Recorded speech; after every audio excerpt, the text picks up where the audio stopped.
100 targets, one message. Iran strikes back after Larijani's death. Ladies and gentlemen, it all begins with a surge of anger and a rapid response. After killing of Ali Larijani, Iran moves quickly. Well, their IRGC, the Islamic Revolutionary Guard Corps, announces that it has struck 100 Israeli targets, signaling a large-scale retaliation rather than a limited response again. The strikes are reported in and around Tel Aviv, one of Israel's most important cities. In the meantime, air raid sirens sound across multiple areas, warning civilians to take cover immediately. Missile defense systems are activated as incoming projectiles are detected. Well, the whole situation develops rapidly, with multiple launches creating pressure on defensive systems. According to reports, Iran used a mix of missile types, including newer systems designed to avoid interception. In fact, some missiles reportedly travel at different speeds and altitudes, making them really hard to track and intercept. Well, despite the strong air raids, a few strikes appears to have reached their targets, causing damage in certain areas. Well, there are also reports of casualties, including at least 2 dead near Tel Aviv. You know what? For Iran, this response, it appears intended to send a clear signal. It signals that attacks on its leadership will lead to direct and visible retaliation.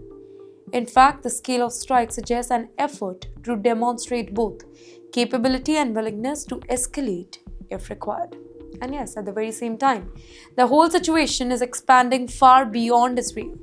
Reports indicate that Iran has also carried out or attempted strike on several Gulf countries including Saudi Arabia, Kuwait, Bahrain, Qatar, the United Arab Emirates. So this indicates a broader regional dimension to the conflict. Well, for Saudi Arabia's eastern province, which is a key area, by the way, for oil production, for strikes, it has kind of raised concern about energy infrastructure. Any disruption in this region, it could have global consequences, affecting oil supply and international market. And this adds an economic dimension to the ongoing military tension.